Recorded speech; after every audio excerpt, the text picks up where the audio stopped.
Assalamualaikum warahmatullahi wabarakatuh. Berjumpa lagi dengan channel saya Herdi Santo. Salam merah menggoda dan salam satu media. Apa kabar sahabat-sahabat subscriberku semua dimanapun berada? Saya berharap semoga selalu sehat walafiat dan selalu lancar rezekinya. Amin ya Allah ya robbal alamin. Salam sukses dari channel Herdi Susanto. Walaupun cacing sutra sebagai hewan pengurai, itu artinya walaupun tanpa fermentasi tetap bisa kita lakukan untuk memulai budidaya. Tapi alangkah baiknya ya, karena tujuan fermentasi ini sangat luar biasa. Selain untuk meningkatkan kadar nutrisi, juga untuk menghilangkan patogen-patogen yang terbawa dari alam. Contoh, misalkan kita mau memfermentasikan lumpur ya. Karena lumpur tersebut kalau kita ambil secara langsung di alam ya, seperti di kolam atau di sawah, kemungkinan lumpur tersebut akan tercemari oleh yang namanya patogen dan penyakit-penyakit lain yang bisa berbahaya bagi ikan. Tapi kalau untuk cacing sutra sebenarnya tidak masalah ya. Dan itu memang sangat luar biasa sekali tujuan fermentasi. Baik itu fermentasi lumpur maupun fermentasi ampas tahu. Nah, di kesempatan kali ini ada yang harus kalian tahu.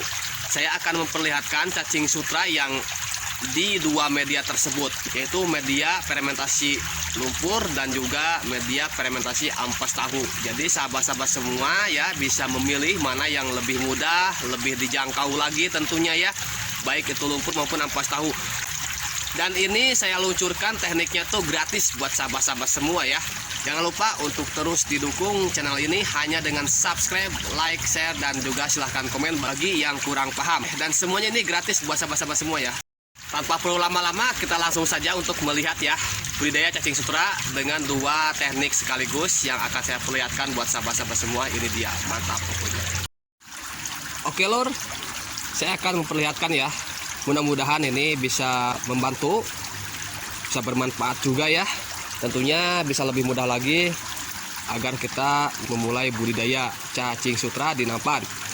Khususnya bagi pemula ya, kalau kita kesulitan untuk mencari ampas tahu, kita bisa memakai dengan fermentasi lumpur. Nanti insya Allah saya akan buat konten cara memfermentasikan lumpur. Tapi sebelumnya saya akan memperlihatkan dulu perkembangannya agar sahabat-sahabat semua bisa melihat secara langsung ya. Jadi perkembangannya itu seperti apa. Oke, ini dia ya, dua teknik untuk memulai budidaya cacing sutra di nampan. Yang pertama teknik dengan ampas tahu fermentasi. Itu sudah biasa kalau dengan fermentasi ampas tahu, karena saya sering membahas terkait caranya ya. Dan yang paling baru sekarang ini yaitu dengan fermentasi lumpur, dan itu insya Allah juga akan terus saya bahas juga. Oke, saya akan perlihatkan dulu budidaya cacing sutra yang ada di media ampas tahu. Oke, kalau di media ampas tahu penampakannya seperti ini nih ya, seperti ini. Tapi sebenarnya 1, 2, 3, 4 ya, yang di bawah 4 tuh, itu saya hanya memanfaatkan sari dari fermentasi ampas tahu. Jadi memungkinkan untuk bisa mengurangi pemakaian ampas tahu fermentasi, jadi bisa awet juga ya, karena sekarang ini ampas tahu sudah semakin naik nih harganya. Oleh karena itu kita harus pintar-pintar untuk mengaplikasikan ampas tahunya. Oke, nih ya, yang pakai ampas tahu ini nih 1, 2, dan hampir sama sebenarnya sih dengan sarinya, cuman kalau memanfaatkan dengan sarinya itu lebih sedikit ampasnya ketimbang dengan memanfaatkan ampas tahu fermentasi. Ini ya, dengan sari fermentasi ampas tahu tuh cacingnya sangat merata sekali merahnya, agak berbeda sih itu. Ini ada ampasnya karena memang sisa dari endapan sari tersebut, tapi tidak terlalu banyak, berbeda dengan yang di bawah tuh. Jadi penampakan yang pakai fermentasi ampas tahu ini seperti ini, dan ini yang pakai sari dari fermentasi ampas tahu. Sahabat-sahabat semua sudah pada tahu ya, karena sering saya bahas. Oke, yang kedua yaitu ada cara budidaya dengan fermentasi lumpur. Nah, ini dia nih fermentasi lumpur ya. Kemarin saya buat tutorial atau cara budidaya cacing sutra dengan lumpur yang sudah difermentasi. Penampakannya seperti ini. Tuh, oke. Ini umurnya baru 3 hari ya. Baru 3 hari umurnya. kelihatan cacing sutra itu mereka sangat nyaman sekali dan cepat beradaptasi, berbeda dengan yang di ampas tahu fermentasi. Kalau ampas tahu fermentasi kan saat kita awal untuk budidaya tuh membutuhkan waktu sekitar 5-7 hari agar bisa beradaptasi dengan media barunya. Oke, nah ini dia nih.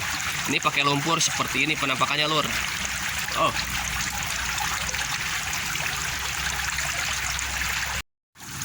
Cara ini ya bukan hanya mudah kita lakukan, tapi cara ini jauh lebih murah dengan cara yang kita gunakan dengan fermentasi ampas tahu. Kenapa demikian? Kalau kita ambil lumpur baik di kolam maupun di sawah itu biasanya kalau ambil 1 ember ya gratis lah ya. Jadi cara ini cocok nih buat sahabat-sahabat semua yang pemula dan juga memulai dalam melakukan budidayanya. Oke, kita perhatikan lagi ya. Ini kemarin saya buat tutorial 2 nampan. Karena saya melihat cacingnya sangat bagus sekali, cepat beradaptasi, jadi saya tambahkan nih 1, 2, 3, 4, 5. Tuh, ini baru 2 hari ini mah. Oke, jadi penampakannya seperti ini. Dan pemakaian lumpur juga ini tidak banyak-banyak, sama percis halnya kita melakukan budidaya cacing sutra dengan ampas tahu fermentasi. Jadi ketebalannya itu tidak tinggi-tinggi, hanya paling tinggi ya, ketebalan untuk lumpur itu paling tinggi 1 cm. Biasanya kan kalau dengan lumpur tuh ketinggian lumpur harus 5 cm ya. Kalau saya enggak, di sini saya coba 1 cm juga. Alhamdulillah cacing sutra cepat beradaptasi.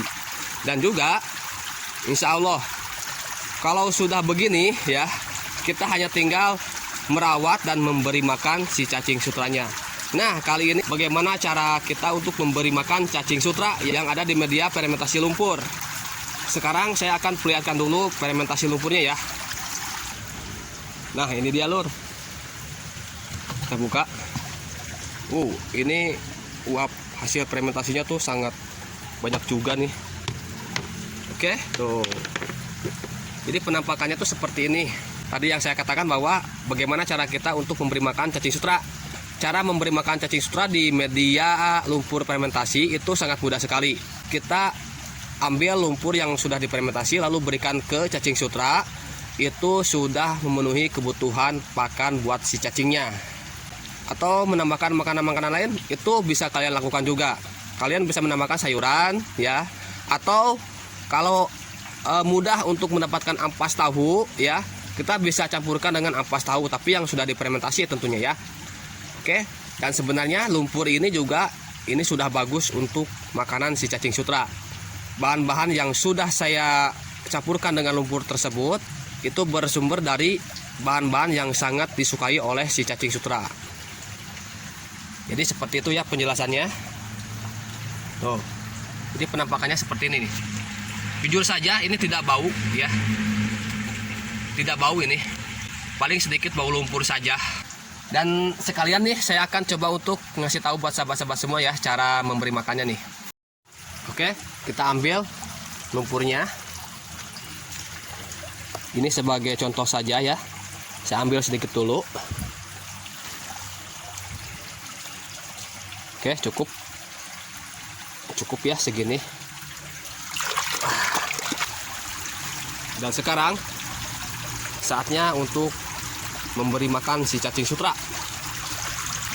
Budidaya cacing sutra dengan fermentasi lumpur ini hampir sama dengan yang di fermentasi ampas tahu. Kenapa? Saya akan coba perlihatkan nih. Nih ya. Ini lumpurnya ini tuh. Sama percis seperti yang ada di fermentasi ampas tahu, itu sedikit berkurang. Ya, karena ditempati oleh si cacing sutra nih. Ini cacing sutra semua ini. Oke. Dan cara memberi makan ini sama percis juga seperti yang ada di media ampas tahu, kita taburkan seperti ini. Kalau kalian mau menambahkan sayuran boleh ya, atau pelet yang dibibis atau direndam dengan air hangat boleh itu.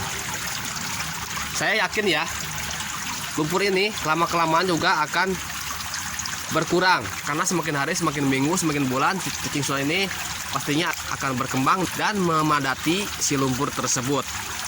Jadi kita memberi lumpur ini ya bukan hanya sebagai makanan buat cacing sutra, melainkan sebagai habitatnya juga. Oke. Jadi itu cara untuk memberi makan si cacing sutra yang ada di media fermentasi lumpur. Dan kapan kita memberi makannya.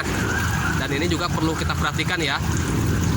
Sebenarnya si cacing sutra ini di tahap awal sampai umur 10 hari atau 2 minggu lah ya, itu perkembangannya masih belum stabil ya, masih belum banyak. Tapi setelah di atas 2 minggu, saya yakin ya perkembangan cacing sutra ini akan lebih banyak lagi. Bisa-bisa kita ngasih makan setiap hari. Tapi kalau di bawah 14 hari memberi makannya tuh cukup 2 hari sekali. Atau kita bisa melihat ya, si lumpur ini biasanya akan berkurang karena dikumpulkan oleh cacing sutra ya. Tuh. Dan nanti juga lama-kelamaan akan menyusut, layaknya dengan fermentasi ampas tahu tuh ya. Ini cacing sutra semua kalau kita bersihkan nih. Keren ya, makin menggoda pokoknya. Itu tadi ya ilmu gratis buat sahabat-sahabat semua. 2 teknik sekaligus nih cara budidayanya. Pokoknya semakin mantap deh. Oke, dan insya Allah untuk media lumpur fermentasi ini akan terus saya bahas. Oleh karena itu jangan lupa ya subscribe agar tidak ketinggalan info-info selanjutnya. Dan mudah-mudahan setiap konten yang saya berikan memberikan manfaat dan mengedukasi buat sahabat-sahabat semua. Dan juga memberikan inspirasi baru. Oke, sampai sini dulu konten hari ini. Insya Allah konten selanjutnya akan saya buat bagaimana cara fermentasi lumpurnya. Salam satu media, salam merah menggoda. Wassalamualaikum warahmatullahi wabarakatuh. Pokoknya semakin mantap.